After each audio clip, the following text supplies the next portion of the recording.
여러분 안녕하십니까? 세상에 나쁜 팔자는 없다의 사주 멘토 신평선생입니다.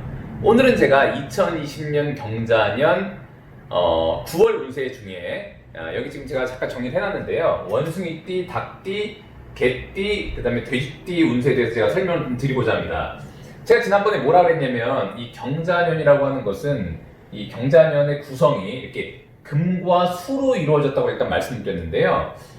지금부터 얘기할 원숭이띠, 닭띠, 개띠 같은 경우에는 우리가 이제 그 명리학에서 그 방위라는 것이 있는데 방위의 개념으로 보면 이 원숭이띠, 닭띠, 개띠 같은 경우도 금방, 즉 뭐냐면 이제 서쪽에 있는 금의 방위에 위치해서 금이 굉장히 왕성한 어떤 기운을 갖고 있다고 일단 보시면 됩니다. 그렇기 때문에 이렇게 경자년에 특히 이렇게 원숭이띠, 닭띠 같은 경우에는 이 경자년과는 무관하지 않게 되는데 그 이유는 뭐냐면 원숭이띠, 닭띠 같은 경우에는 이렇게 연을 차지하고 있는 이 띠가 그야말로 제가 여러 번 말씀드렸지만 연이라고 하는 것은 생년 연월 일시 중에 가장 큰 시공간을 차지하고 있고 그 다음에 자신의 조상, 그 다음에 자신의 근본을 의미한다고 제가 말씀드린 바가 있습니다.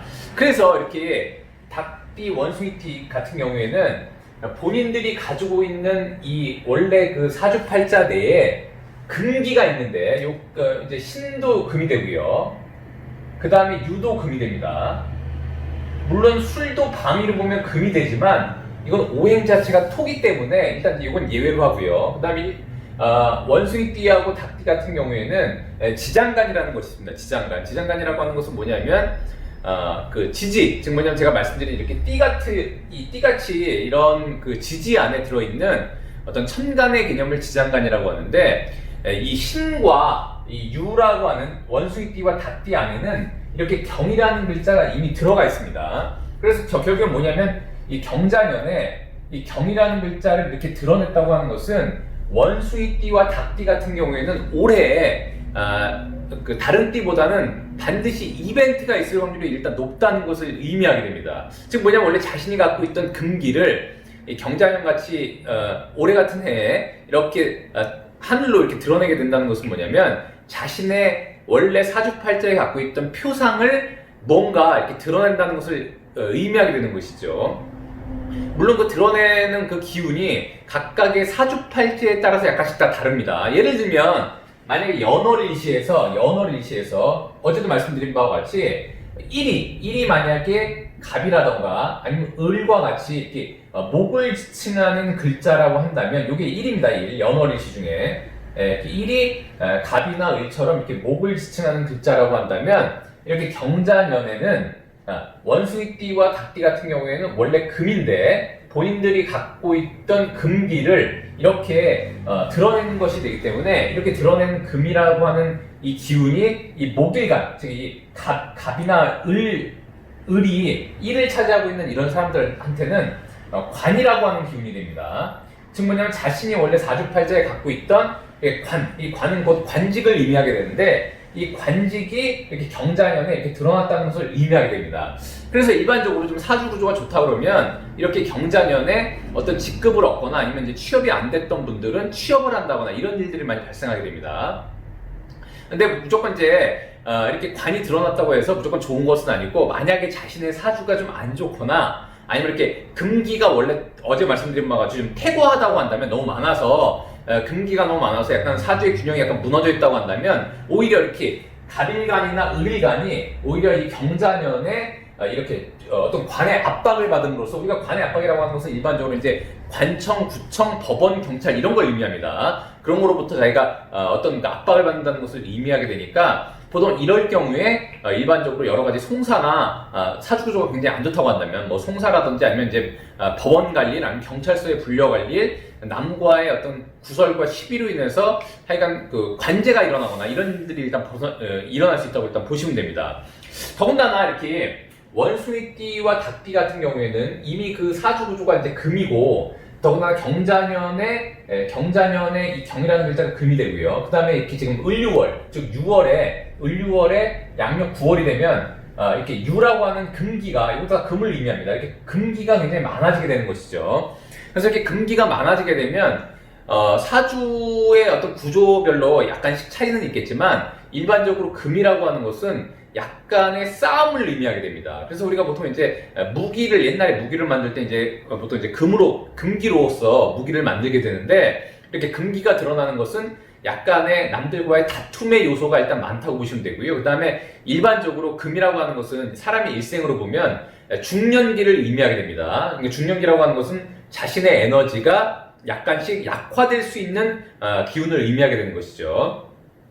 더군다나 12운성이라는 개념이 있습니다. 12운성이라는 개념에서 이 금기를 가리켜서, 만약에 12운성은 천간과 지지의 어떤 그 조합을 의미하는 어떤 구조를 설명하는 것인데, 지지만 놓고 보자면 이렇게 원숭이와 닭이라고 하는 것은, 원숭이는 한마디로 이제 12운성으로 원숭이는 병지라는 것에 해당이 되고요.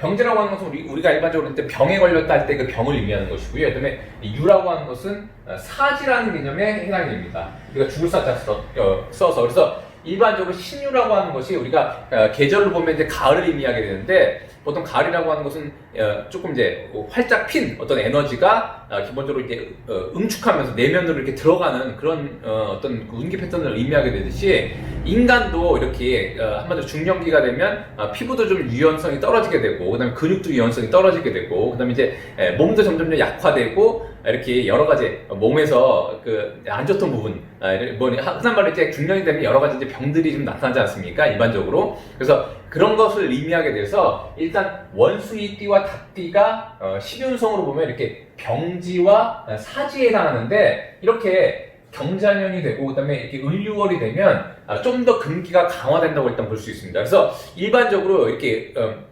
원숭이띠나 닭띠, 개띠 같은 경우에는 이렇게 6월, 즉 뭐냐면 이제 금기가 왕성해지는 시점이 되면 보통 약간 근육의 어떤 강도가 떨어지시는 분들은 가을서부터 일반적으로 근육통이 많이 나타나게 됩니다. 그래서 이런 부분들에 있어서는 조금 이제 그 약간 좀 마이너스 요인이 된다고 일단 볼 수가 있게 되는 것이죠.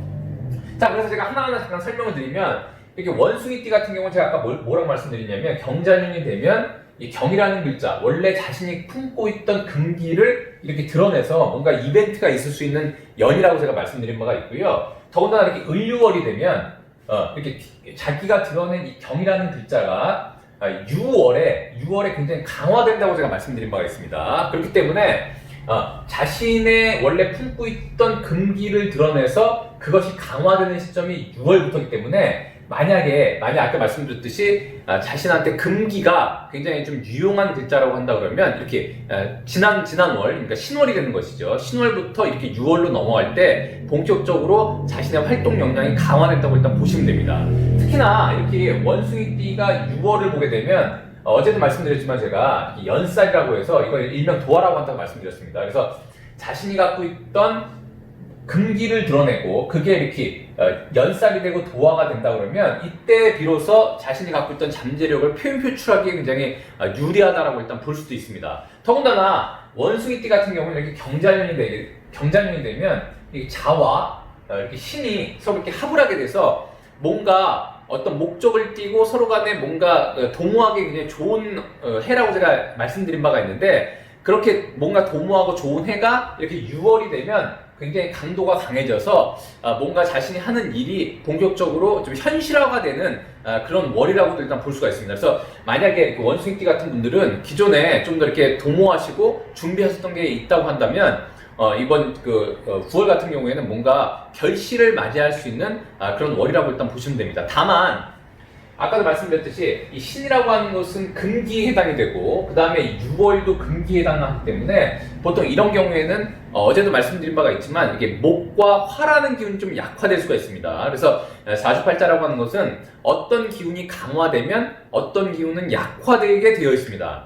그러니까 모든 기운들이 무조건 다 강화되고 모든 것이 다 좋고 이런 개념은 일단 없다고 보시면 됩니다. 그래서 그런 측면에서 조금 목과 화가 좀 약화되는 것이니까 자신의 사주팔자에서 목과 화가 무엇인지 일단 알 필요가 있게 되는 것이죠. 근데 일반적인 논법에서는 자신의 사주에 금기가 부족하다고 한다면, 일반적으로 꼭 다 그런 건 아니지만 그냥 일반적인 그 어떤 논법에서는 자신의 사주에 금기가 부족하다고 한다면, 이렇게 경자년이 되고 그 다음에 6월이 되면 자신의 삶이 약간 편안해지는 경우가 일단 좀 많다고 보시면 됩니다. 그래서 일단 원숭이띠는 그런 측면에서 일단 나쁘지 않다고 보시면 되고요. 특히 원숭이띠 같은 경우에는 아까도 말씀드렸듯이 경자년에 이렇게 합의되는데, 신과 이 자가 이렇게 합의되는데, 이럴 때 보통 이 신이라는 글자가 제가 어제도 말씀드렸지만 국가 자리를 의미한다고 말씀드렸기 때문에, 만약 자신이 그 공무원에 있다거나 아니면 이제 국가 공직에 있다거나 아니면 국영기업에 있다거나 이렇다고 한다 그러면 이렇게 올해 경자년에 뭔가 이벤트가 발생할 확률이 있다라고 일단 보시면 됩니다.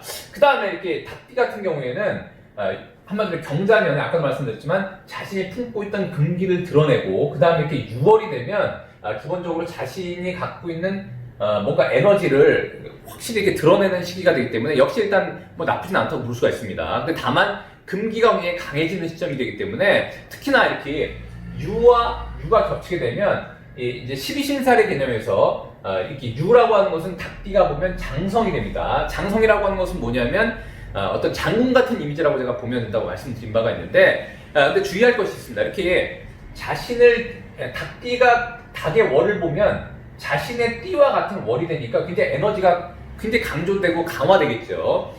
그렇기 때문에 장군과 같은 에너지라고 일단 볼 수도 있는데, 이럴 때 만약 겸손하지 않는다 그러면, 여기 제가 써놨는데 자영이라고 해서, 자영이라고 하는 것은 뭐냐면 흔한 말로 스스로 벌을 내린다 뭐 이런 의미로 보시면 됩니다. 지금 뭐냐면 이제 자영이라고 하는 것은 뭐냐면 자신의 에너지가 너무 강화된 것을 믿고 스스로의 어떤 잘못된 행동으로 스스로 벌을 받는 그런 거라고 일단 보시면 됩니다. 그래서 특히나 이렇게 닭띠 여러분들 같은 경우에는 이렇게 경자년의 을유월 같은 경우에는 굉장히 겸손할 필요가 있고, 그 다음에 주변 인물들과의 다툼에 굉장히 주의하셔야 됩니다. 그렇지 않으면은 자신이 한 행동에 의해서 그것이 다시 부메랑처럼 돌아와서 자신한테 오히려 위해가 되는 경우가 일단 있다고 보시면 됩니다. 그래서 그런 면에 있어서 좀 주의하시면, 이게 경자년에 을유월이 되면 본인이 갖고 있던 기운을 이렇게 드러내는 어떤 그 표상이 있기 때문에 좋은 쪽으로 발전할 수도 있다라고 일단 보시면 됩니다. 일간이 병화일간이나 정화일간 같은 경우에는 본인 사주에 유가 있고, 그 다음에 경자년에 을유월이 되면 재물이 굉장히 왕성해지기 때문에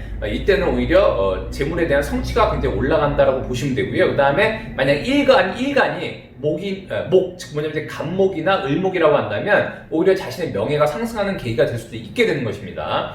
물론 사주 구조에 따라서 약간씩 다를 수는 있겠지만 일반적으로 좀 그런 현상이 있으니까 그걸 좀 참고하셔서 이제 다가오는 9월을 좀 많이 맞이하셨으면 좋겠습니다. 그 다음에 이제 개띠 같은 경우도 마찬가지로, 개띠도 역시 방위로 보면 서방에 있는 금방위에 위치하게 되고요. 근데 다만 이건 오행으로 보면 일단 토가 됩니다. 토가 되는데, 제가 누누이 말씀드렸지만 토라고 하는 것은 술을 제물로 삼는다고 제가 말씀드린 바가 있습니다. 근데 이렇게 6월이라고 하는 것은 뭐냐면 금이 되는 것이죠. 지금 뭐냐면 금이라고 하는 것은 술을 생하려고 하는 에너지를 갖고 있기 때문에 조금 있으면은 이제 앞으로 4, 4분기가 되면 기본적으로 일단 수라고 하는 에너지가 굉장히 강화되게 됩니다. 그렇기 때문에 이 개띠 같은 경우에는 이 6월부터 좀 더 재물이 강화되는 어떤 그런 월이라고 일단 보시면 됩니다. 근데 다만 주의할 것은 뭐냐면 제가 여기다 써놨는데 해라고 하는 것이 있습니다. 해. 보통 우리가 누군가한테 위해를 끼친다 할 때 해자인데, 보통 이제 해라고 하는 것은 뭘 의미하냐면 뭔가 합의를 이루려고 하는 거. 제가 계속 말씀드렸지만 왜 합의라는 게 있지 않습니까? 그 이렇게 성사가 되면 합의를 잘 이루고 뭔가 남과 의견 일치가 잘 된다고 말씀드렸는데, 이 해라고 하는 것은 그런 합의를 깨는 에너지라고 일단 보시면 됩니다. 그렇기 때문에 이렇게 개띠가 이렇게 6월을 보게 되면 한마디로 그렇게 뭔가 자신이 이루어졌고 남과 합의를 잘 봤던 것이 약간 어그러질 수 있는 일단 가능성이 있는 월이라고 봐서, 이때도 마찬가지로 유대관계를 특히 조심하고, 만약 자신이 잘 일어났던 게 있다면 그것을 보존하고 지키는데 굉장히 좀 유의하시면 좋을 것 같습니다. 더군다나 이렇게 개띠가 6월을 보게 되면 이제 12신살로 유객이라고 해서 한마디로 자신의 원래 하려고 했던 에너지가 조금씩 약화되는 시점이라고 제가 말씀드렸습니다. 그렇기 때문에 공이 이렇게 신유술 이렇게 지금 원숭이띠, 닭띠, 개띠 같은 경우에는 하반기로 갈수록 좀 더 겸손하고 본인의 것을 일단 유지하면서 너무 자신을 믿고 날뛰지 않도록 일단 좀 조심해야 됩니다. 그런 부분만 좀 조심한다면 이렇게 경자년에 6월이 되면 어쨌거나 자신이 원래 갖고 있던 에너지를 본격적으로 드러내는 어떤 시기가 되기 때문에 그런 면에 있어서는 긍정적이다라고 일단 볼 수도 있습니다. 그 다음에 일단 돼지띠 같은 경우에는 기본적으로 일단 경자년이 되면, 여기 지금 경과 자에 이 자라는 글자는 제가 수가 된다고 말씀드렸는데, 이 돼지띠 같은 경우에는 이 돼지띠도 역시 수가 됩니다. 그렇기 때문에 수가 굉장히 일단 강해지는 시점이 되는 것이죠.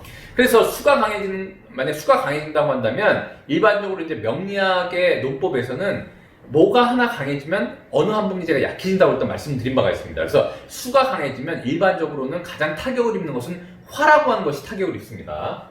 왜냐면 수가 이렇게 화를 극해서 그렇습니다. 그래서 지금 뭐냐면 이제 수라고 하는 것은 화를 제어하고 압박하려고 하는 그런 에너지와 습성을 가지고 있기 때문에 이렇게 돼지띠가 경자년을 보게 되고, 그 다음에 오히려 아까 말씀드렸듯이 6월은 수를 생하게 되는 금의 월이기 때문에 이렇게 그러면 상당히 이제 수가 굉장히 강해지는 시점이 되게 되는 것이죠. 그래서 일반적으로 이렇게 되면 좀 사주팔자가 좋지 않으면 조후라는 것이 약간 무너지게 돼 있습니다. 일반적으로 이제 조후라고 하는 것은 뭐냐면 흔한 말로 이제 대음양이라는 것을 의미하는데, 대음양이라는 것은 뭐냐면 우리가 쉽게 얘기하면 따뜻한 기운과 차가운 기운의 균형을 맞추는 거라고 일단 보시면 됩니다. 근데 이렇게 한마디로 돼지띠가 자년을 보고 그 다음에 6월이 되면 일반적으로 이제 금수지기가 굉장히 왕성해지기 때문에 이렇게 조가 무너짐으로써 약간 서늘한 기운들이 굉장히 강화된다고 일단 보시면 됩니다. 그래서 사주팔자의 구조에 따라서 만약 화를 굉장히 중시 쓰고 만약 자신의 사주에 화라고 하는 것이 기본적으로 이제 재물이라고 한다면 일단 재물이 조금 약화되는 어떤 그런 운기 패턴으로 일단 들어간다고 보시면 됩니다. 다만 만약에 자신의 사주에 이렇게 만약에 자신의 사주를 딱 열어봤는데 굉장히 사주가 뜨거운 사주라고 한다 그러면 오히려 이렇게 돼지띠가 경자년이 되고 그다음에 을유월이 되면 그것을 오히려 좋게 쓸 수가 있게 됩니다. 그래서 만약 자신의 사주가 기존에 굉장히 뜨거웠다고 한다면 이렇게 돼지띠가 경자년을 보고 을유월이 되면 오히려 균형을 맞춰주는 그런 어떤 월이 되기 때문에 오히려 자신의 어떤 그 상황이 좀 더 나아지고 그 다음에 자신의 스트레스도 좀 더 줄어들고 그 다음에 정신건강, 육체건강도 일단 좋게 되고요. 뭔가 자신의 활동하는 데 있어서의 좀 더 수월한 어떤 일들이 벌어진다고 일단 보시면 됩니다. 그래서 일단 그런 측면에서 일단 나쁘지 않다고 보시면 되고요. 근데 다만 이렇게 돼지띠가 6월을 보게 되면 그것이 이제 제살이 되는데, 이 제살이라고 하는 것은 제가 말씀드렸듯이 자신이 원래 하려고 하던 운동을 대항하는 인자로 제가 말씀드린 바가 있습니다. 그래서 이렇게 돼지띠 여러분들도 6월이 되면 주변 인간관계 굉장히 주의하시고 그 다음에 자신이 뭔가 하는 일에 누군가가 이렇게 대항을 하더라도 그것을 너무 이렇게 깊게 생각하지 마시고 좀 더 유연한 태도로 이렇게 맞이하신다면 좀 좋은 결과가 있을 것 같습니다. 그 다음에 이렇게 돼지띠가 이렇게 6월을 보게 되면 그게 이제 조객이라고 해서, 조객이라고 하는 것은 뭐냐면 누군가가 나에게 문상을 오는 것과 같은 그런 약간 우울한 패턴이라고 일단 보시면 되는데, 더군다나 이렇게 경자년에 돼지띠가 이렇게 6월이 되면 아까도 말씀드렸듯이 금수지기가 굉장히 강해지기 때문에 혹여라도 자신의 사주에 목화지기가 좀 약하다고 한다면 이럴 때부터 이제 우울감이 약간 시작되게 됩니다. 그래서 기분이 약간 축 가라앉는다거나 아니면 이제 활동력이 좀 떨어진다거나 뭐 친구들도 좀 만나기 싫고 그냥 집에만 있고 싶다거나 이렇게 되는데, 그럴 때일수록 이제 외부에서 운동도 좀 열심히 하시고, 요즘에 이제 장마고 그다음에 이제 곧 있으면 또 태풍 온다 그래서 활동 양상도 좀 떨어지게 되고, 더군다나 지금 이제 뭐 코로나가 지금 너무 오래 지금 진행되고 있지 않습니까? 그래서 일반적으로는 뭐 국민들이 대다수가 활동력이 좀 떨어지는데, 특히나 이렇게 돼지띠 여러분이 경자년에 지금 이제 가을을 들어가게 되면 좀 더 활동 양상이 좀 약간 좀 그 압박을 받는다고 일단 보시면 되고요. 그렇기 때문에 좀 더 태양을 많이 보고 그 다음에 주변에 있는 분들과 좀 더 교류를 많이 하고 좀 커뮤니케이션도 좀 많이 해서 좀 기분을 이렇게 좀 약간 환기시킬 필요가 있다고 일단 보시면 됩니다. 만약 그렇게 된다 그러면 지금 남아있는 일단 이렇게 4사분기를 좀 더 긍정적으로 활용할 수 있다고 일단 보시면 됩니다. 자, 오늘은 제가 이렇게 2020년 경자년의 9월 운세에 대해서 원숭이띠, 닭띠, 개띠, 돼지띠 분들에 대해서 간략하게 설명을 드려봤는데요. 도움이 되시길 바라고요. 도움이 되셨다면 구독과 좋아요 부탁드리고, 여러분이 구독해 주시면 희망은 제가 드리겠습니다. 이상 세상에 나쁜 팔자는 없다의 사주 멘토 신평 선생이었습니다. 감사합니다.